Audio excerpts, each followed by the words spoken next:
Welcome to the Online Advising Fellow Training Course, Session 8, Advising Practice. In today's session, we will continue our discussion of advising skills and begin to learn how to incorporate these skills into practice. Once again, my name is Patrick, and I'll be facilitating your final 2 sessions of the online training course. Congratulations on making it this far.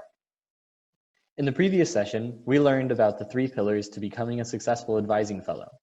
Today, we'll begin incorporating these skills by familiarizing ourselves with the process and purpose of the advising skills evaluation, recognizing the importance of providing feedback and to effective advising, and finally, being able to identify effective advising skills and incorporating all elements of the ACE rubric into feedback as an observer of advising.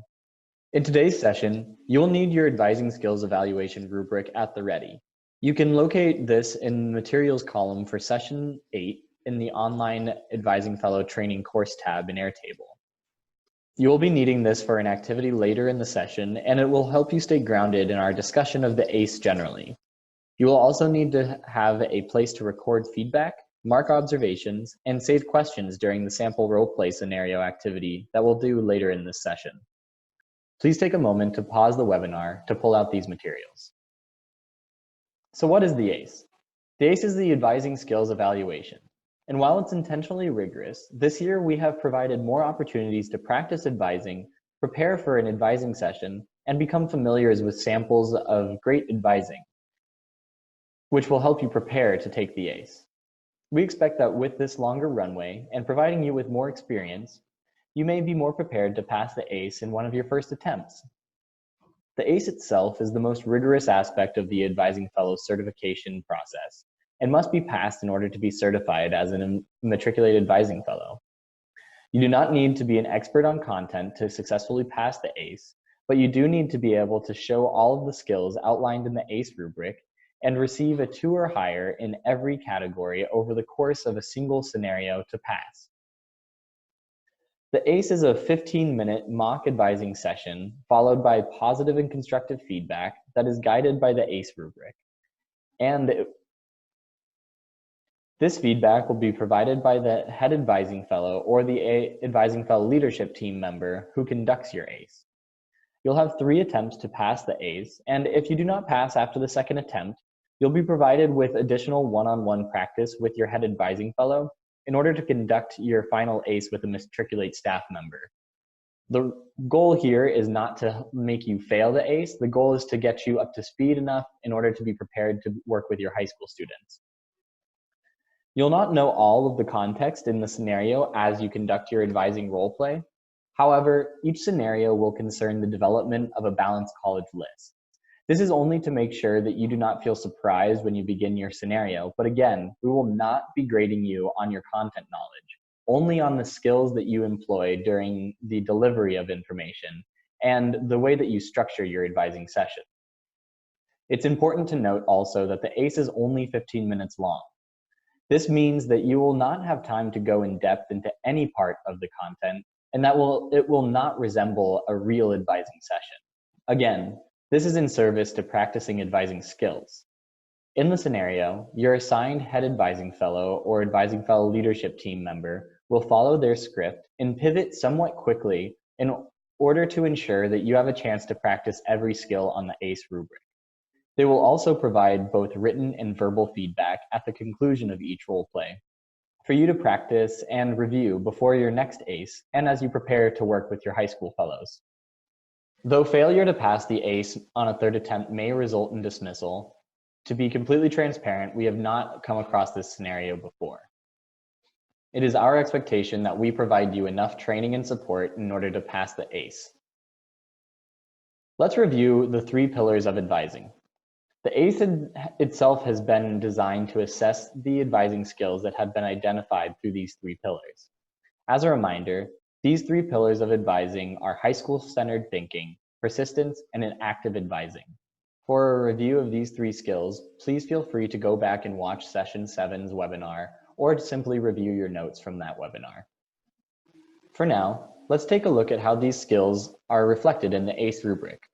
Please take a moment to pull out your ACE rubric if you do not have it up already.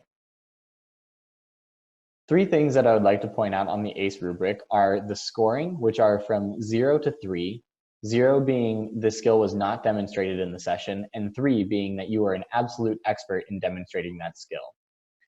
While we would love for every one of our advising fellows to be a 3 and expert on every one of these skills, it's only necessary for you to be a practitioner of each of these skills in order to pass the ACE. The second aspect of the ACE grading rubric that I would like to point out is the heading at the top of each section. We'll consider these headings to be the elements of the ACE rubric. Each element hosts a variety of skills that can be seen in the skills column on the far left of the ACE rubric. Some of these skills include demonstrating eye contact, for example, in the active listening element of the ACE. The final aspect of the ACE rubric are the examples for each of the skills that we expect you to demonstrate. These examples can be followed exactly, or it can just be a starting off point for you as you approach your first advising practice and you prepare for your ACE. We recommend that you study this ACE rubric thoroughly before you sign up for your first ACE. Let's review how the 3 pillars of advising help to develop the elements and the skills that you can find on this ACE rubric. Each of the elements incorporate the 3 pillars of advising and are made up of specific skills that will be scored in the ACE. For example, within the element of active listening, we see the skill of response to the HSF with restatement and reflection. To practice this skill effectively, you will need to employ both the pillars of the high school fellow-centered thinking and active advising. As mentioned previously, we provide you with the ACE rubric in order to ensure that you have all of the information in order to best pass the ACE. We will use this rubric to guide any feedback we provide you, and we advise that you use the rubric to help yourself prepare for the advising practice and for the ACE itself. On the topic of self-evaluation and feedback, let's take a moment to talk about Matriculate's approach to providing effective feedback. As we've mentioned before, Matriculate is an organization which believes in the power of strong feedback. Throughout your experience in Matriculate, you will receive feedback from staff members and your head advising fellows, as well as from other advisors. You will also have multiple opportunities to provide feedback to Matriculate staff and to your peer advising fellows to help improve their own advising. For the purposes of this session, we are going to focus on providing feedback in service to your fellow advisors when using the ACE rubric. You will practice this skill when observing advising later in the session and in your first advising role play that you will conduct with your working group after the conclusion of the online training course. So why do we emphasize feedback? Well, the practice of giving feedback and receiving feedback helps us to establish a growth mindset, which is critical to providing quality and effective advising. For those of you who are not familiar with the term growth mindset, Carol Dweck provides a definition where she states, in a growth mindset, people believe that their most basic abilities can be developed through dedication and hard work. Brains and talent are just a starting point. This view creates a love of learning and resilience that is essential for great accomplishment. These are qualities that we have already seen in you through your application and interview process, and parts of you that we want to continue to cultivate in order to ensure that you are the strongest advisors for your high school fellows. We are all here because we want to ensure that we can provide the best advising and guidance to the high school students that we work with. And this often means that we are constantly learning, failing, and trying new things. To do this effectively, we must practice a growth mindset and be open to giving and receiving feedback whenever possible. This is partially why we have designed the ACE to be so rigorous. We want to not only ensure that you have the skills to provide, but also the mindset to continue to learn and improve both when you have success and when you face challenges. Both giving and receiving feedback, as well as engaging in a growth mindset, can take time and practice to develop, and one that all of us here on the staff are continuously working on too. In fact, we give positive and constructive feedback to one another almost every single day through structured and unstructured means. We find at Matriculate that effective feedback is specific and clear, helps someone know what to continue to do and what to change. For example, using this even better if framing, and we'll talk about this more in a moment. Effective feedback is also very forward-looking and is focused on the behavior and not the person. This can mean using the example of when you do X, Y happens because of Z. The goal of effective feedback is not always to solve an immediate problem, but to provide somebody with the skills and knowledge in order to continue to improve on their own. For example, in the previous session, you provided revisions on passive advising statements. And while this is a great exercise in beginning to understand and to notice qualities of great advising, this is not necessarily going to be an effective approach towards developing a growth mindset, as it's so focused on the individual action of revising the statement. Instead, we're asking you not always to be focused on this solution, but on the process itself, so that you can be self-reliant, and that when you provide feedback to your high school fellow, you can be confident that they are also self-reliant. Giving and receiving feedback can be extremely difficult things to do. When we use the phrase even better if, it helps to soften and make the feedback that you're providing a little bit more approachable. This even better if framing would come after the statement below, which is when you do X, Y happens because of Z. Let me give you an example of focusing on the behavior and not the person, using this X, Y, Z framing. When you provide feedback to advisors, their counseling skills improve because you give them clear action behaviors that they could replicate or change in their next meeting. It would have been even better if you had provided feedback earlier to advising fellows so that they could incorporate this into their advising skills.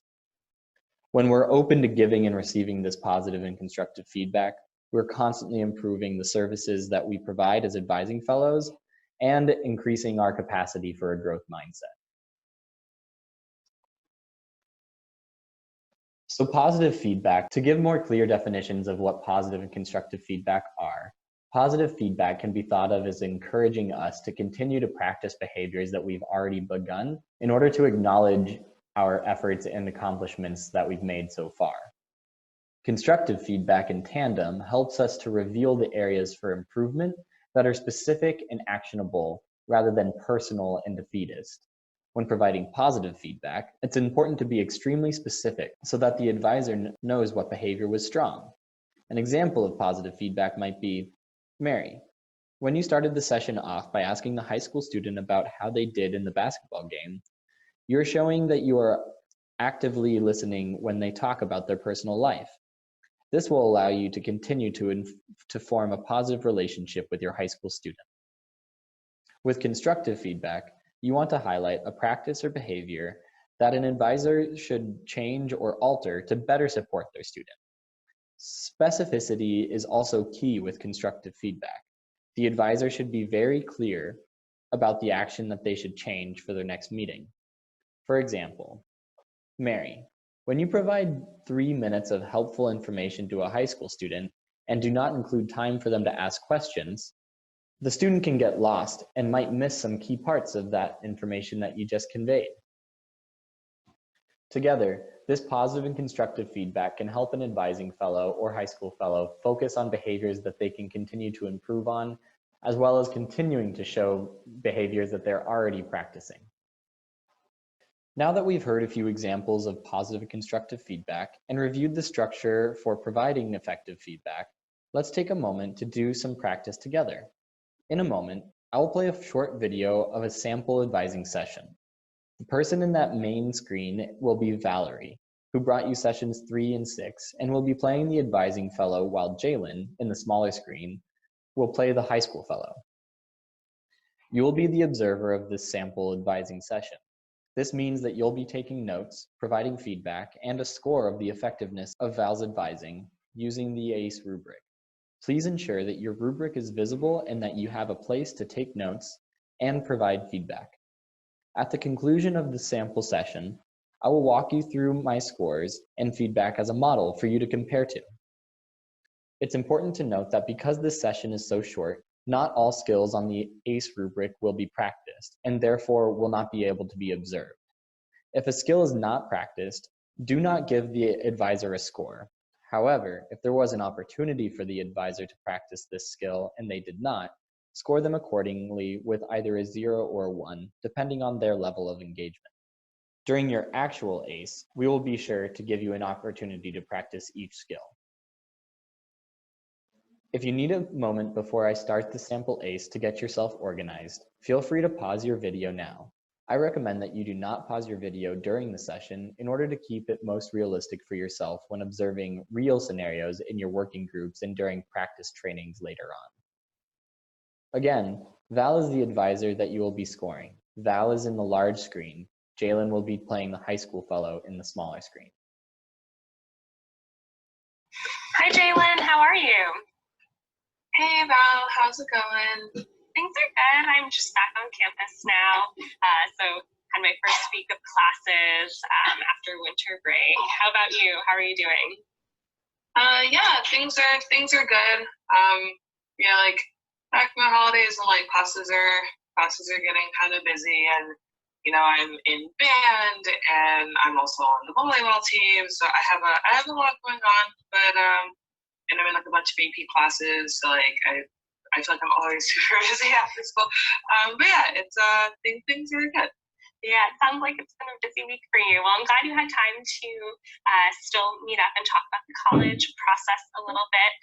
And I know the last time we spoke, we decided we would discuss your college list today. So did you have any time to work on it? Yeah, so I did some research, and like I talked to my counselor a little bit. So I think like the schools that I'm most interested in right now are going to be like mostly like West Coast schools. Like I think I want to like go really, really far away from home. So like Stanford and Pomona and Berkeley and maybe Occidental. I've heard that that's a pretty good school. And maybe like University of Washington is like a safety school maybe.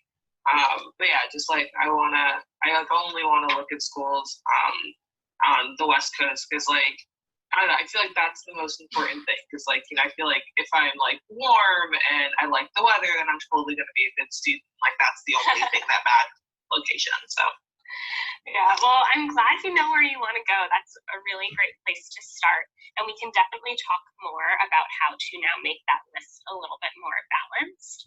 I know we discussed last time the different kinds of pieces you should be considering in your college list. So we want matches, reaches, and safeties. We want to make sure that there's good financial aid at all of those schools.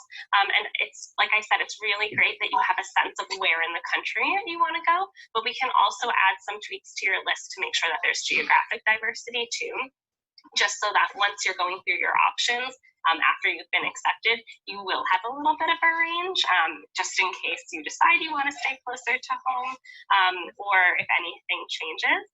Because absolutely you can keep those schools that you have, but we'll want to add a few more too. And so do you remember matches, reaches, and safeties from last time?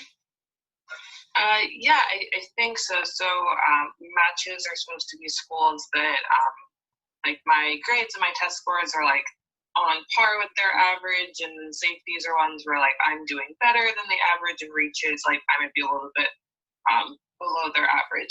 But I was talking to my guidance counselor, and she said that like being from out of state is totally going to improve my chances at all of these schools. So like I live in outside Philly, so like I feel like because I'm from Philadelphia, like I'm totally going to get in to like all these West Coast schools, because like I make their campus more diverse because I'm not from California. That's what my guidance counselor said. So like I'm really trying to only focus on schools that are super far away, because like that way I'm out of state and that's helpful for them. So like I'm definitely gonna get in. Okay, well, I'm glad you've been talking with your guidance counselor a lot. I will say that from what I've learned just working with Matriculate, I don't know if that's necessarily true, because every school is a little bit different. So maybe for some schools, they are really looking for students who are out of state, but I would rather be a little bit safe and make sure that we do have a range for you, just in case that's not the case for a lot of these schools. And we can also maybe look into researching together on the college websites to see what sort of traits or students these schools are looking for on the apply sections of those websites. So maybe we can look at those together and do some research. Yeah, I guess so. And like, I don't know, like really even like beyond my list, I'm just like super stressed out about my test scores because like I know that like I'm in a bunch of AP classes, I'm in AP Calc and everything, but like testing for math is something that I really don't like doing. And so my counselor has been like, if you don't get your math score up, you're not going to get into these schools.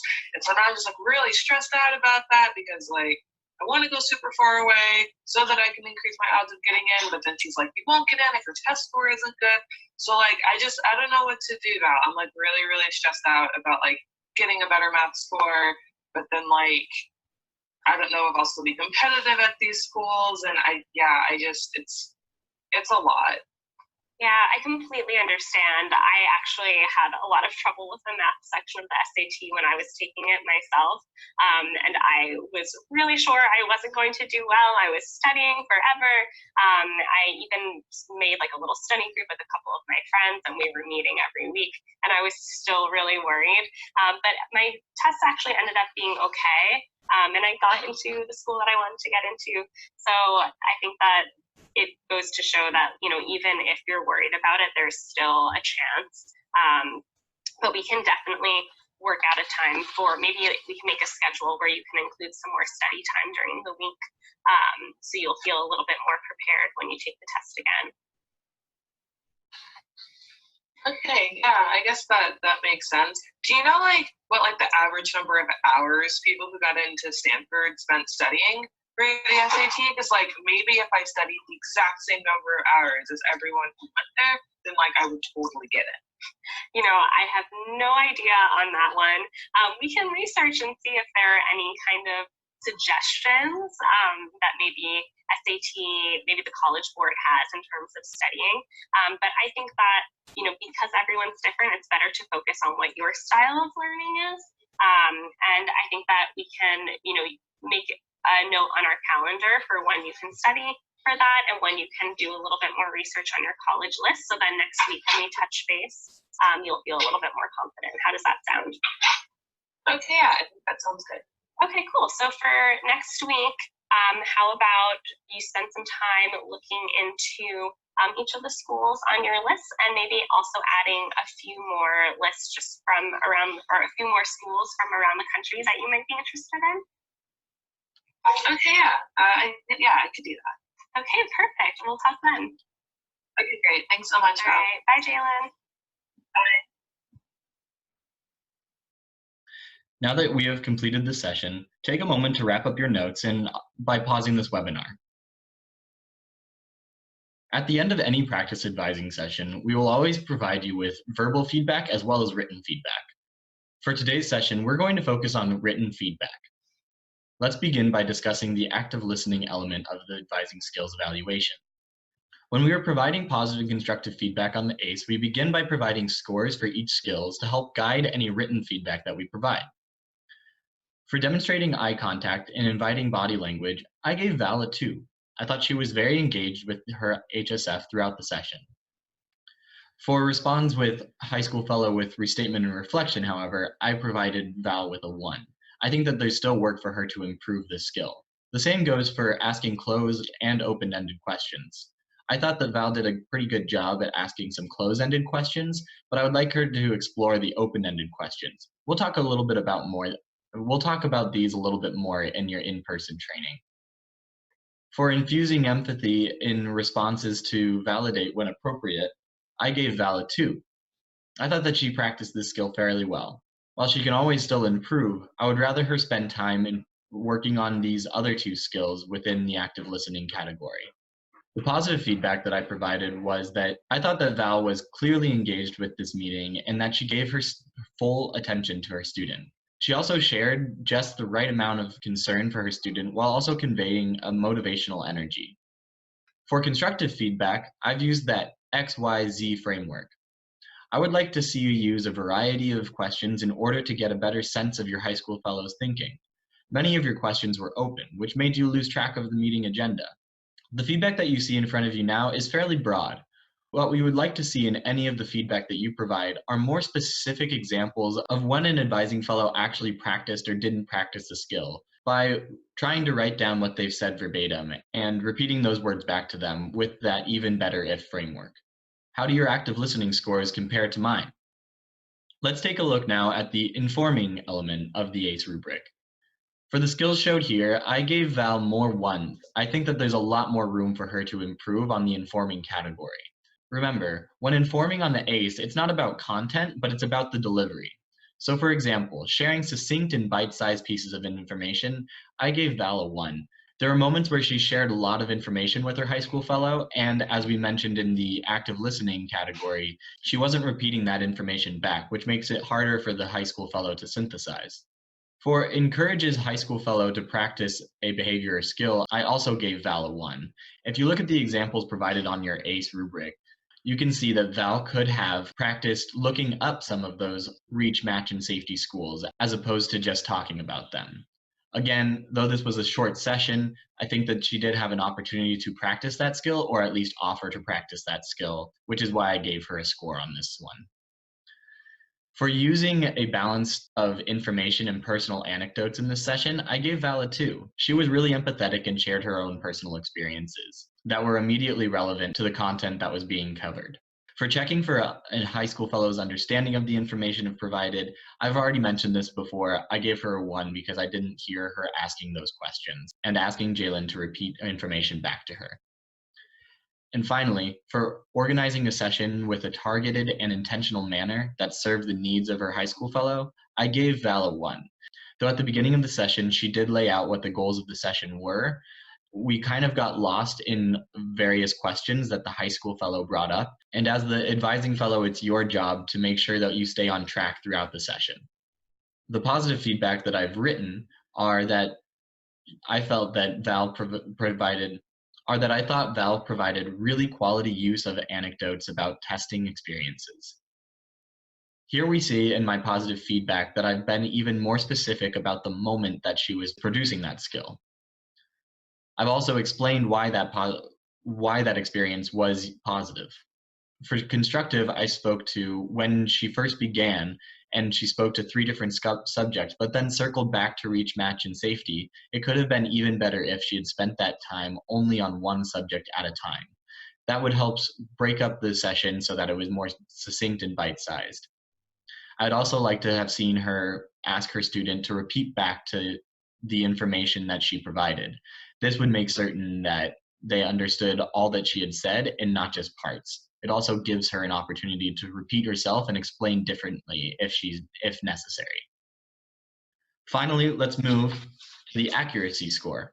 The skills observed in the accuracy score include communicating statements that are factually correct and are in alignment with the Matriculate program mission and values, referencing credible resources throughout the session, not answering questions when uncertain and following up on those questions, and finally, correcting misinformation from the high school fellow.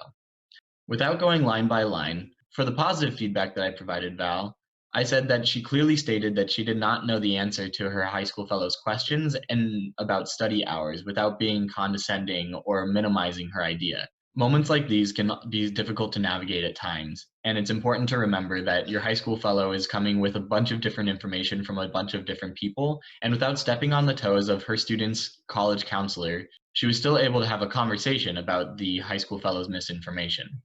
However, it could have been even better if, when she was talking about her distance theory, and I will add here, when she was talking about her study theory, that she had made sure that she had truly corrected her high school fellow's thinking.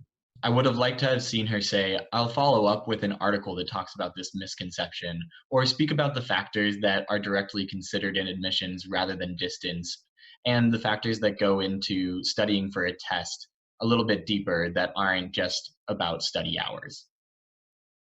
The most important thing to point out about this feedback is that it's as specific as it can be, while also providing next steps for the advising fellow to address in their next session. Take a moment to compare your scores to the scores that I've provided on this feedback, as you will be practicing providing feedback in your exit ticket at the end of this session on your own. So now that you've seen some positive constructive feedback for the advising skills evaluation and any advising practice, let's take a moment to talk about what it really takes to pass the ACE. To pass the ACE, as I've mentioned before, you need to get a 2 or above in every category outlined in the ACE rubric. We also recommend that to pass the ACE that you study the ACE rubric carefully. Keep it in front of you during your advising practice sessions, both after the online training course and at our on-campus trainings. Pay close attention to the feedback that you receive and follow up with it. If you have questions about it, ask us. If you want to practice a skill again, ask one of your advising fellows or your head advising fellows to do another scenario with you.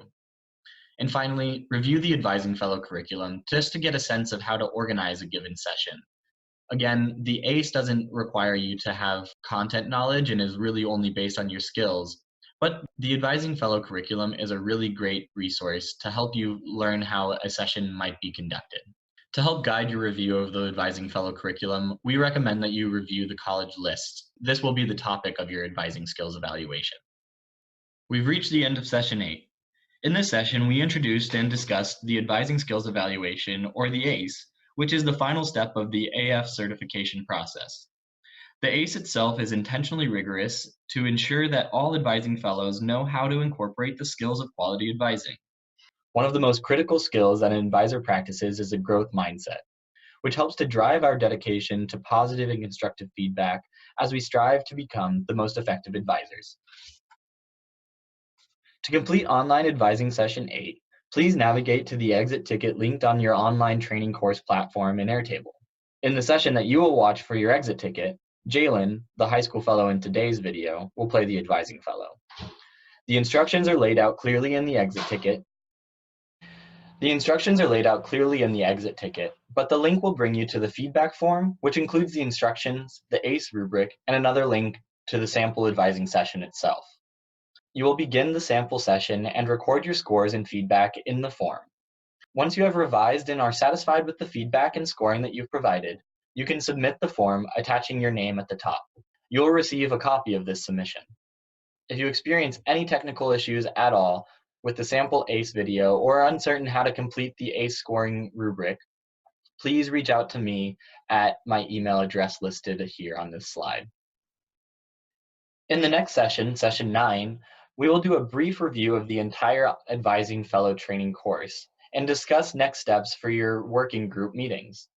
In your working group meetings, you will conduct your first advising role play scenario to continue to prepare you both for the advising skills evaluation and for your first real advising session. In these role plays, you will rotate roles for 3 separate scenarios. You will be an observer as you have been in today's session, providing scores and feedbacks to the advising fellow. You will also play the high school fellow, where you will be given character traits and context to stick to throughout the role play. We'll ask you to stay in character to make sure that the scenario is as realistic as possible, and it's critically important that as the high school fellow, you do not share your character traits until the conclusion of the scenario.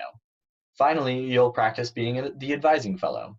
As the advising fellow, you will practice the skills outlined in the ACE rubric while meeting the goals of the scenario. You'll also receive feedback on your advising skills from the observer. More on that in session 9. To close out this session, here's another look at some advising fellows who wanted to share with you some of their experiences as advising fellows with Matriculate. Diane says, "I have enjoyed being a part of Matriculate and having the opportunity to work with my high school fellows. I learned a lot from them about perseverance and determination in the face of adversity. I also learned a lot about myself and interpersonal and communication skills that I can continue to improve upon in my future." Kristen, an advising fellow at Yale, states, "Having advised for 2 admission cycles, I've realized just how much of an impact we advising fellows have on our students' success.